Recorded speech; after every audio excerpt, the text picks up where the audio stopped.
I am using my little shears as a microphone holder, and honestly, I think this is such a genius little idea. I once got a comment that was like, I don't know why YouTubers hold their microphones, it's so unprofessional. And I'm just like, girl, if you're looking for professionalism, you are in the wrong place. This is just a silly little plant YouTube channel, so please go somewhere else. Like, this is not television. This is YouTube. So I'm gonna hold my microphone. And if that bothers you, I'm sorry, but I like holding it. And I feel like the sound quality is the best when I hold it this way. Anyway, hi, hello. If you're new to my channel, my name is Matt, and today is gonna be sort of a more relaxed, chill, cozy podcast style video. And we're gonna be talking about some plant habits slash plant care tips that I wish I knew sooner. These are things that would have saved me a lot of heartache, a lot of headache, and I feel like they are applicable whether you are a beginner plant parent or like already an expert plant parent. I feel like these are things that I myself need to constantly remind myself of because you just forget, especially when you are like, when you do have more experience. These are just things that I don't know, slip your mind quite often, and I feel like I constantly repeat these mistakes over and over and over again. So hopefully this video can help you and these tips can help you, and in particular if you're a beginner, like these are things that I seriously wish I knew just earlier. It would have saved me so much stress. Like, I cannot even tell you the countless nights that I spent just staying up and thinking about like just my plants and my plant care journey and all of that. And it was just like, why was I stressing and being so overwhelmed by a hobby that is supposed to bring me joy? You know what I mean? So yeah.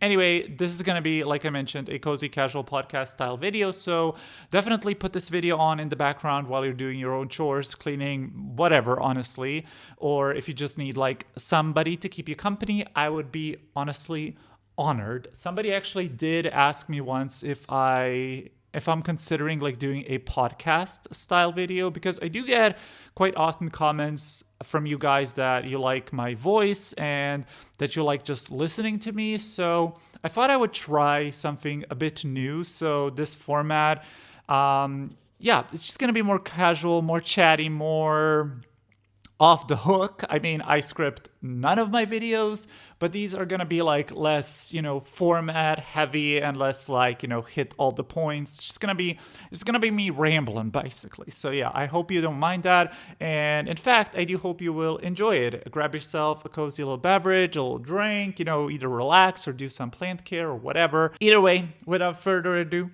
let's just get into the list. And the first thing that I definitely wish I knew sooner is that plants require a lot more light than we think. Now, obviously, there are plants that can live, survive, and thrive in lower light environments. And there are definitely plants that prefer lower light environments. But on the whole, I find that my plants do so much better when I give them more light, which in a way is like, duh, obviously, like, no shit, Sherlock. But I feel like I have just been, light is just the biggest struggle in this hobby. I feel like light and watering. And those two are also like the building blocks of this plant care hobby. It's the foundation. And without a solid foundation, meaning good light and good watering habits, your plants will probably not do that great. And listen, I love having plants all around me. I love putting a plant in a dark corner. But is it the most optimal position for that plant? Probably not. Like, the majority of my plants, I find, need a lot more light than I think they need. And the thing is, our eyes perceive light very differently than our plants do. Our eyes, our pupils can dilate. So in rooms that are darker, we can perceive them as a lot lighter than they actually are.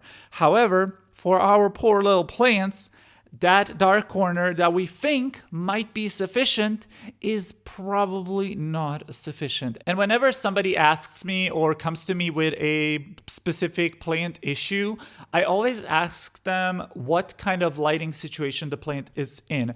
And most of the time, they will tell me or they will show me a picture, and I will instantly figure out that that plant is receiving way too little light. And I find this especially hilarious when people say like, oh, I don't have a green thumb, like I can't even keep a cactus alive. Cactuses or cacti are hard, especially if you don't have like full south-facing windows, okay? And I feel like people don't realize that. They think like, oh, it's a cactus. It's like practically unkillable. I can just put it on a dark shelf and it will be fine. And if I kill it, that means I'm a bad plant parent. No, that means that that plant received way too little light. And you probably watered it in the same way that you would if it was receiving direct sunlight. And here's the thing, plants that receive a lot less light also dry out a lot slower. Like the difference is kind of crazy. Honestly, I have a Aglionema silver bay. Y'all know I love that plant. It lives in complete darkness, and that thing dries so slowly. Like it will literally a month will go between me watering this plant, and I'll be like, oh, this plant surely needs water. It's thirsty. And I will check the soil, and it will still be kind of moist, which means that that plant receives way too little light. Now, of course, you can't give ideal conditions to every single plant. That is just not realistic, especially when you have like 100 plants. Like I only have a east-facing window and a west-facing window. And I will tell you, those two windows, the plants in those two windows do so well. Like I always put my prized possession plants, like mostly like my like cute Hoyas and stuff. I put those in those two windows because I know that those two windows actually receive a couple of hours of direct sunlight and they get like really good light throughout the day.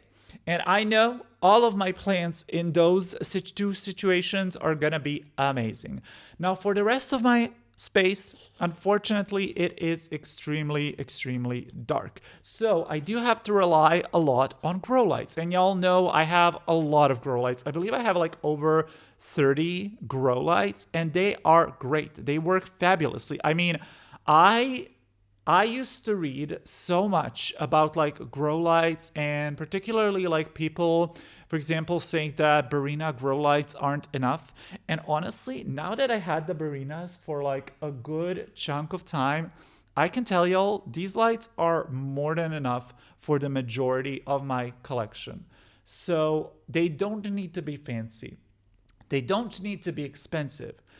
But your plants need light. That is just the fundamental thing they need. They need light in order to produce energy, and without light, they're not able to do so. And without energy, your plant is just not gonna thrive. And again, it's fine to put a plant in a dark corner. You know, sometimes you just don't have a choice, and sometimes you do wanna make a more aesthetic choice, not necessarily something that is good for the plant, which is completely fine. But in most cases, nowadays, I try to think, okay, do I even have a good spot for a plant? And if the answer is no, I'm not gonna buy that plant. Like whenever I go plant shopping or whatever, if I don't have like an open spot on my shelf or like on my windows or like some other place that I know receives good light and the plant needs good light, I will not buy it. For example, if I buy like a new Hoya, if I don't have a good sunny spot or a spot under my grow light, I will not buy it because I know Hoyas just can't do well in lower light environments. I'm sure there are a couple, and I'm sure there are people who grow them, but for me, I know that for me, whenever I would put a Hoya in a really low light scenario, it would just suffer and it would get root rot and it would just grow slowly or like throw out those like huge tendrils without a single leaf. And it was just not a good time. It was not a good time for me. It was not a good time for the plant. So nowadays, I just try to be a lot more conscious and think about, you know, my lighting situation. Like, think about the light that I have available, and also try to give my plants as much light as I can without, like, burning them and stressing them out. Something I also always advise is just like, let your plants tell you whether they need more light or less light. Those like light meters, they're good, they work, but like it's really inconsistent, and it's hard to nail consistent lighting indoors. So in my opinion, I don't even bother with like, measuring the foot candles or whatever, and the whole like bright indirect light. I freaking hate that term. Like, what the frick does that even mean? Like, just let your plants tell you their story. If you see that they're yellowing, if you see that they're drooping, if you see that they're stretching towards light, try to increase the light. If you see that they're kind of like tucking downwards, or like moving away from the light, or like even burning, try to give them less light. Let the plants tell you what they need. Our plants, for the most part, are extremely vocal and really good at letting you know when something is wrong. I feel like us plant parents just overthink this whole lighting situation, and I used to like stress myself out so much about like finding the perfect spot and being like, oh my god, this spot like doesn't receive enough foot candles or whatever. And it's like, dude, just relax. Like, let the plant tell you their story. Use grow lights. I know that I wouldn't be able to grow the majority of my collection without grow lights. And yes, with grow lights comes a pretty significant bump in your electricity bill. And obviously, they cost money upfront to buy. I understand that. And if you don't have the money, if you don't have the budget, or if you just don't like using grow lights, that is completely fine. Just be realistic with what you have. And know that lighting is fundamental. Like, no product, no fertilizer, no like special soil treatment, no like leaf shining spray is gonna help if your plant doesn't receive good enough light. Which actually perfectly leads me into my next talking point, which is expensive products don't necessarily equal healthy plants. Whew, this is a hard one to hear. I know. But listen, just because something is expensive doesn't mean it is good. And this plant hobby, especially because it has gained so much in popularity, I feel like has become so just like full of people trying to take advantage of people. And the marketing is so just vile. And I hate when I see all of these products that just promise you the world. Like every single fertilizer, they claim that you're gonna get the best growth, like no pests, like your plants will grow huge, they will look amazing, they will flower, they will do this, they will do that. All of that is marketing. Most of the time, fertilizers in particular, I'm so passionate about this. They all do the same. Like, it does not, you don't need that super expensive $20, $30 fertilizer. You will be fine with like a cheapo from the grocery store. Trust and believe. Now, of course, are there some differences? Yes, some of those like expensive fertilizers do have like a more complete formula, or like some additional stuff, like for example CalMag, or like some sort of other additions. But the effect that actually has on your plant's growth, in my opinion, is very, very small. The majority of your plant's health comes from it having enough light, you fertilizing it with anything really, so like just you feeding it, and you giving it enough water. That is, in my opinion, kind of the foundation. And that is 80% of like your plant's success, their growth, and everything.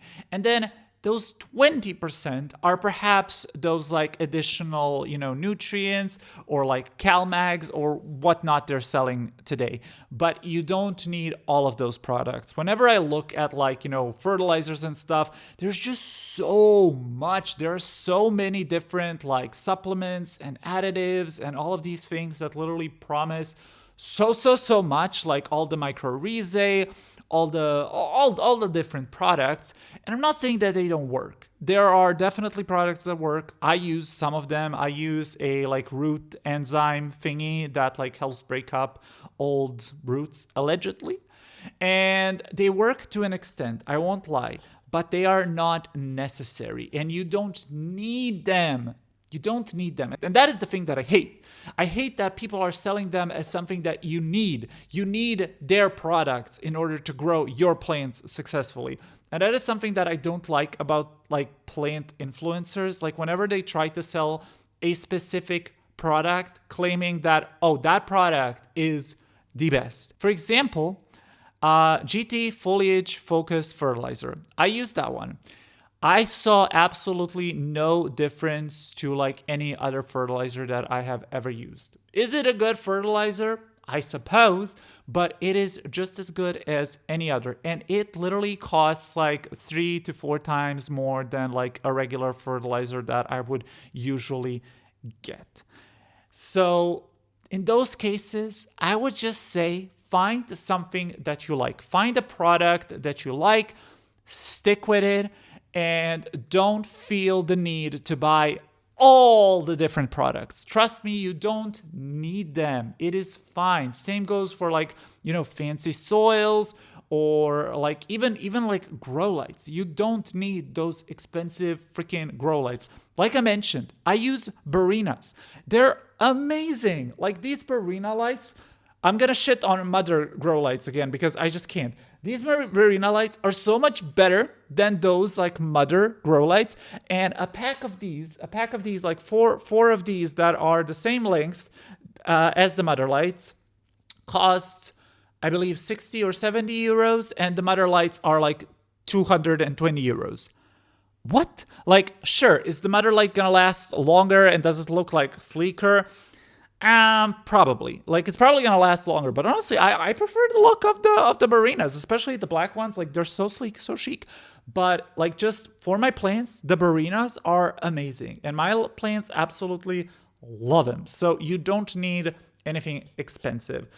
I will say I do buy expensive pre-made soil mixes, and I wish I didn't have to.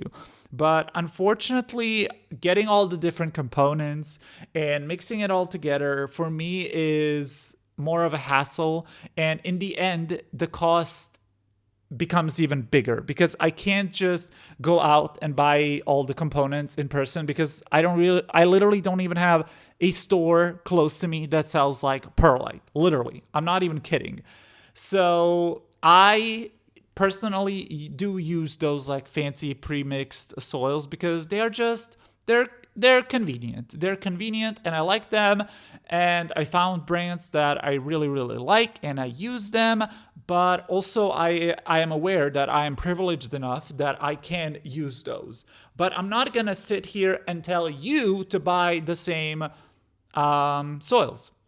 Like if just mixing a plain old like hardware store soil mix with like perlite or cocoa coir or like whatever works for you, that is great. All power to you. Same thing with like pawn. Pawn can be quite expensive as well. But if you have like your own pawn mix that works for you, girl, use pawn, use leca, use whatever. Just know that just because something is expensive and claims that it's gonna like give you this explosive growth, most of it is marketing and most of it is very exploitative. I think that's the word.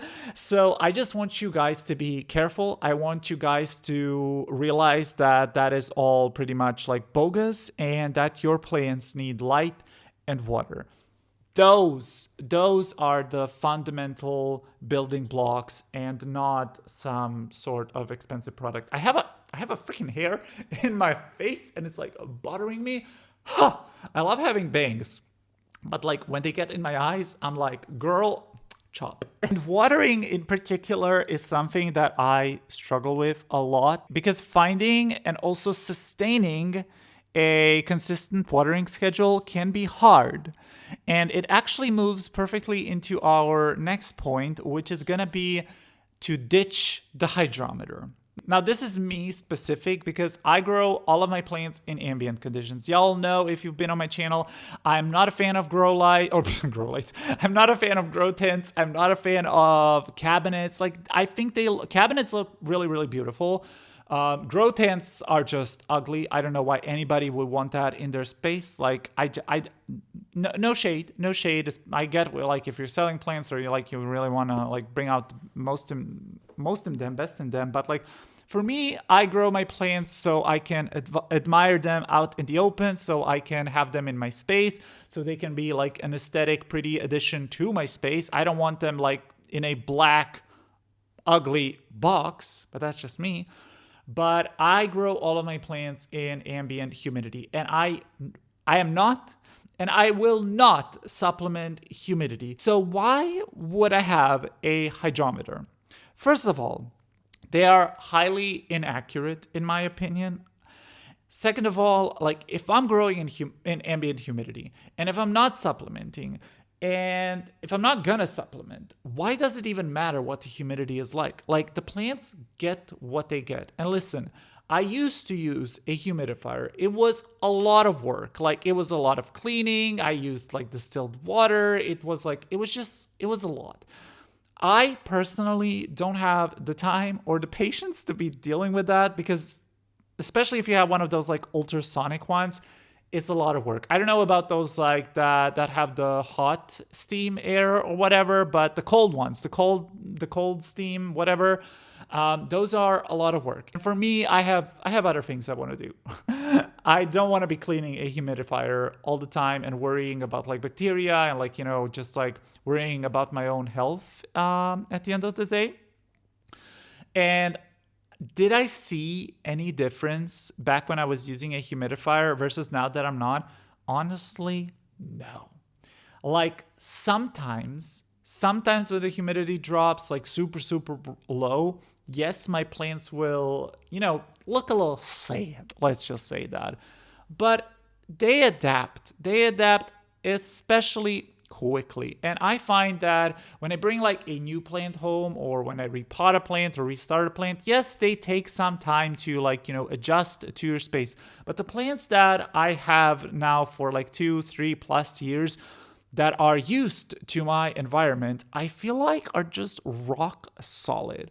And they don't mind if the humidity drops. They don't mind if it's like higher because the humidity up here can fluctuate a lot. Like it can get up to like 60-70% if like the AC isn't running. And then if the AC is running, it can get as low as like 30%. So there is a lot of fluctuation. But for me, it's just like, why am I so worried and obsessed about this one number on this like little device that at the end of the day doesn't really matter because I'm not going to supplement it. And second of all, do my plants even really care? I don't know. In my experience, not really. Like they're still growing, they're still doing their thing. So I don't want to worry about it anymore. I don't care what my humidity is. My plants get what they get, and I'm always gonna prefer growing in ambient. And listen, that is just me. That is my preference. There are definitely plants that cannot survive in ambient. There are plants that need high humidity environments, and that is fine. I am just not going to be growing those plants, and that is completely okay.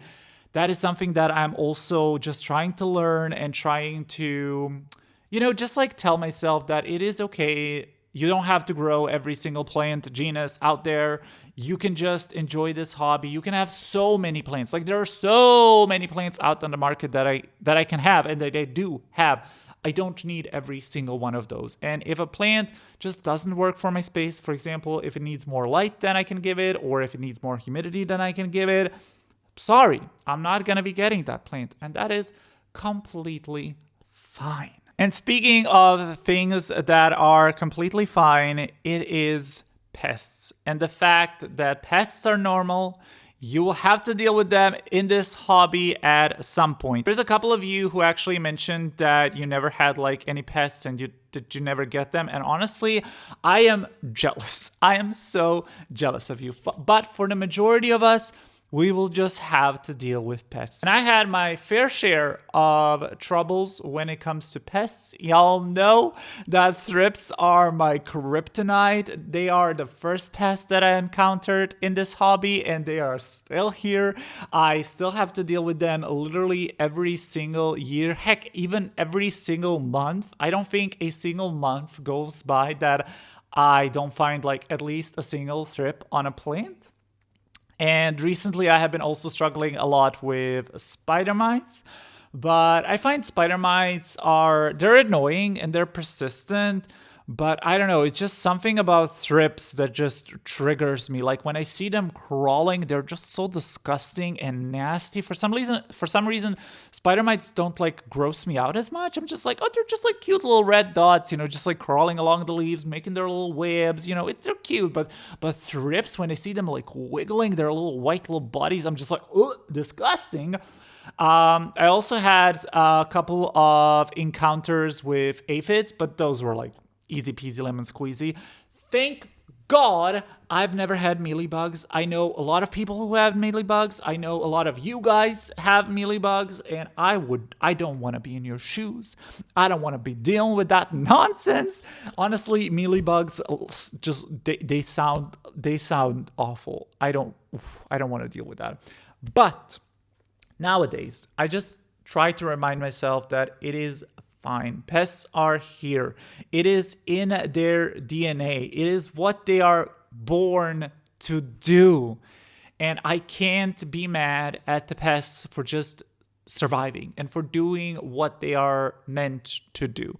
Now, does it suck that they have to attack our precious indoor plants? Yes, obviously. But I always say it. Our plants that we grow indoors look literally 10 times better than the ones outdoors, because obviously outdoors there is a lot more pests. There is like they're getting bashed around by the wind, by the rain, by all of these things. Compared to like the outside plants, our plants literally are picture perfect. And just like getting a couple of pests here and there, getting like a couple of yellow leaves, it's not the end of the world. I remember when I first found out thrips, and I'll go to a little Google. Oh my God. Like the things, like people were like, oh, I'm going to burn down my whole collection. Like you're going to lose all of your plants if you have thrips. And it's like, this is wild. And I was so scared. I was literally up all night, like just crying, thinking this is my mistake. I had the first thrips infestation that I had was on my Monstera deliciosa. And I was wiping down that plant multiple times a day for like months. And guess what? The thrips still came back. And I still struggle with thrips on that plant to this day. And I don't get as stressed about it anymore. If I see thrips, I'm just like, oh well, it is what it is. I take them off. I try to wipe down the plant or shower it or whatever. But it's part of this hobby. You will never be able to completely eliminate pests. Yes, you can do like preventative treatments, which I definitely think prevention is key. And as long as you keep up with like showering your plants and like applying like, pest preventative solutions or whatever, usually you won't encounter like big, huge infestations. But also, it's just not sustainable to always shower your plants. Like there's going to be a week or two or even a month where you just don't feel up to it. And that is fine. That is fine. I know also a lot of people use like beneficial bugs, which is, I feel like, a great route, but something that I feel like is often overlooked with the beneficials is the cost. They cost a lot of money. First of all, they're not easily obtainable for everybody in the world. Second of all, they are expensive, hella expensive, and you have to constantly keep buying them and keep up with them if you actually want them to like, do the things that they are meant to do. Because guess what? in like 2 weeks or a month or however long they last, they will like expire, they will die or whatever, and you have to buy another set. And if you don't, well, the pests will just come back either way. So in a way, just knowing that the pests will be here, knowing that they will probably always come back, is such a relief and like a weight lifted off your shoulders, because yeah, it doesn't matter what you do. Like they will be here. And the sooner you accept that, listen, the easier it will be, the more enjoyable this hobby will be. I know it's hard to hear. I know it's not fun to hear, but it's just the reality. It's just the reality of being in this plant hobby. And I wish I knew that sooner. I wish I wasn't stressing so much all the time about pests. Like, it would have saved me a lot of heartache and a lot of headache.